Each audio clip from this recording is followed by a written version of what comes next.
Selamat pagi, perkenalkan sebelumnya nama saya Mary Renata Devi Natalivia dengan NIM 2009 511124 dari kelas D. Pada kesempatan kali ini, saya akan menjelaskan sedikit mengenai premedikasi dan anestesi veteriner dengan dosen pengampu yaitu Dr. Hewan I Gusti Ngurah MSI. Yang pertama ada premedikasi. Premedikasi adalah pemberian obat-obatan sebelum tindakan anestesi dengan tujuan untuk mempengaruhi induksi anestesi ruamatan atau durasi dan pemulihan anestesia. Pemberian premedikasi kebanyakan diberikan secara injeksi, terutama intramuskular atau subkutan dan intravena. Kemudian ada indikasi premedikasi. Yang pertama, membantu melakukan restrain pada hewan dengan membuat pasien jadi tenang, mengurangi kegelisahan dan menekan sifat hiperaktif. Yang kedua, mengurangi rasa sakit. Yang ketiga, membantu fase induksi anestesi umum agar fase eksitasi menjadi hilang atau meminimalkan. Yang keempat, meminimalkan pengaruh buruk anestesi. Yang kelima, membantu menghilangkan rasa sakit secara lokal melalui sedasi dan mengurangi kegelisahan. Selanjutnya ada obat premedikasi. Pada umumnya, obat-obat premedikasi bersifat sinergis terhadap anestetikum. Namun penggunaannya harus disesuaikan dengan umur, kondisi, dan temperamen hewan, ada atau tidaknya rasa nyeri. Teknik anestesi yang dipakai, adanya antisipasi komplikasi, dan lainnya. Kemudian pembagian obat premedikasi terdapat dua golongan. Yang pertama non-sedatif, golongan antikolinergik muscle paralisa. Sedangkan yang kedua golongan sedatif yaitu golongan tranquilizer, narkotik, dan agen disosiatif. Contoh obat premedikasi yang saya ambil ada dua yaitu atropin dan acipromycin. Atropin sendiri memiliki indikasi mengurangi sekresi kelenjar saliva dan bronkial, mencegah bradikardia. Kemudian kontraindikasinya pada hewan yang mengalami glukauma dan sinekia, memiliki efek samping dilatasi pupil, meningkatkan denyut jantung. Dan dosis yang diberikan pada anjing dan kucing 0,02 sampai 0,04 mg per kilogram berat badan secara subkutan atau intramuskular.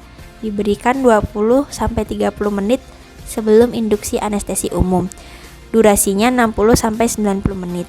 Kemudian yang acipromycin memiliki keuntungan yaitu efek sedasinya bagus, toksisitasnya rendah, dan memiliki kerugian dapat menyebabkan hipotensi dan hipotermia. Dosis yang diberikan 0,1 sampai 0,2 mg per kilogram berat badan secara intramuskular atau subkutan dengan durasi sedasi 60 menit. Yang kedua ada anestesi. Anestesi adalah hilangnya rasa atau sensasi tanpa atau disertai dengan hilangnya kesadaran. Anestesi sendiri memiliki tujuan yaitu yang pertama menghilangkan rasa sakit atau sensasi sakit. Yang kedua restrain. Yang ketiga membantu melakukan diagnosis atau proses pembedahan. Yang keempat mencegah kekejangan otot dan melakukan eutanasi. Kemudian ada macam-macam anestesi. Yang pertama anestesi lokal. Anestesi lokal adalah tindakan menghilangkan rasa sakit terbatas pada area yang diberikan obat yang mampu menghambat konduksi saraf perifer tanpa mengakibatkan kerusakan saraf yang berkaitan. Penggunaannya biasanya pada operasi ringan seperti kastrasi, tail docking, pencabutan gigi. Yang kedua ada anestesi regional.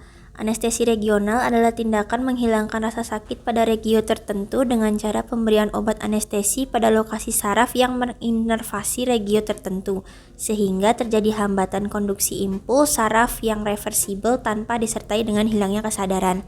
Penggunaannya biasanya pada operasi fraktura kaki belakang. Yang ketiga ada anestesi umum. Anestesi umum adalah tindakan menghilangkan rasa sakit dan refleks otot di seluruh tubuh disertai dengan hilangnya kesadaran yang bersifat sementara. Pemantauan anestesi.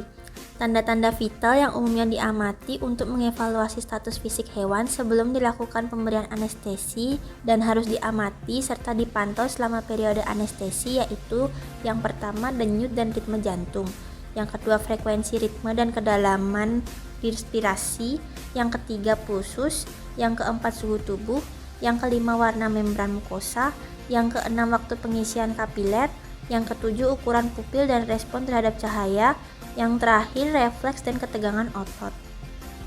Contoh obat anestesi, di sini saya mengambil contoh obat ketamin. Pemakaian ketamin sangat luas baik di kedokteran manusia maupun di kedokteran hewan. Keuntungan anestetikum ini adalah tingkat keamanannya lebih tinggi, aplikasinya secara intravena atau intramuskular, tidak toksik untuk hati, ginjal, dan jantung, serta induksinya berjalan cepat. Sedangkan untuk kerugiannya adalah efek relaksasi otot yang rendah. Dosis yang diberikan secara intravena 1 hingga 4,5 mg per kilogram berat badan, sedangkan bila diberikan secara intramuskular dengan dosis 6,5 hingga 13 mg per kilogram berat badan. Sampaikan mengenai premedikasi dan anestesi. Semoga video ini berguna dan mohon maaf bila ada salah kata atau perbuatan. Terima kasih.